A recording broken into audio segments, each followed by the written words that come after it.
High, কেমন আছেন সবাই? আমি রিয়া। আজকে দুপুরবেলা মাছ বানাবো। তার জন্য মাছটা ফ্রিজ থেকে বাইর করে পানিতে রেখে দিলাম। মাছটা খোঁড়া হয়ে গেল হলুদ লবণ দিয়ে। দেখুন এখন কড়াই গরম করে কড়াইতে দিয়ে দেবো। আগে দেখতাম মা রান্না করতো বিভিন্ন শীতের সবজি দিয়ে মাছ রান্না করতো, পটল, আলু, ফুলকপি, আরও শসাগুলো দিয়ে রান্না করতো মাছ। আগে তো খাইতাম না। আমার মাকে বলতাম যে মা কি সবজির সঙ্গে মাছ খাবো না, মাছেরই কিছু বানিয়ে দাও। মা আগে বানিয়ে দিত, মাছ ভাজা করে দিত, মাছ ভুনা করে দিত। তো যাই হোক, এখন তো নিজে রান্না করি, যেটাই বানাই ওটাই খেয়ে নিই। আজকে একটু বিশেষ সবজি কাঁচা শাক টবে লাগিয়েছি। ওই টব থেকে উঠে আজকে নিয়েছিলাম। তারপর মাছটা ভাজা হয়ে গেল, প্রায় ভাজা হয়ে গেছে। এখন একটা মশলা বানাইলাম।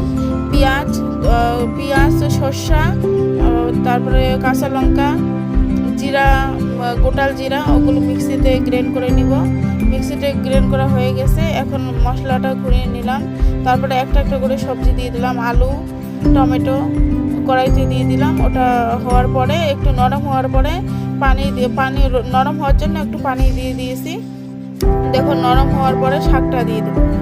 শাকটা কুটে বেশি ধুয়ে যে রেখেছিলাম, ওই শাকটা এখন দিয়ে দেবো। নিজে শাক বলে কথা, ভালো লাগতেছে, আজকে ফার্স্ট টাইম খাবো। দেখো শাকটা নরম হয়ে আসলে একটু মাছ দিয়ে দেবো। মাছটা দিয়ে দিছি। মাছটা একটা একটা করে দিছি। তারপরে পানি দিয়ে দেবো, একটু ঝোল করে রাখবো, পাতলা করে। দেখো উপর দিকে ধনিয়া ঝোলের পানি দিয়ে দিছি। এখন উপর দিকে ধনিয়া ছিটে দিলাম। এখন নামিয়ে নেব। কালারটা সুন্দর এসেছে না? পাতলা ঝোল করেছি। এখন সার্ভ করব। আমরা দুইজনে খাই। আজকে একটা মেহমান আছে, ছোট মেহমান। ওনার আন্টির কি ছেলের না। ওকে খাও,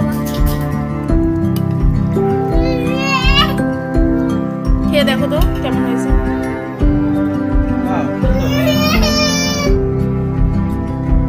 আমার বাচ্চাটা কি রান্না করছে আজকে।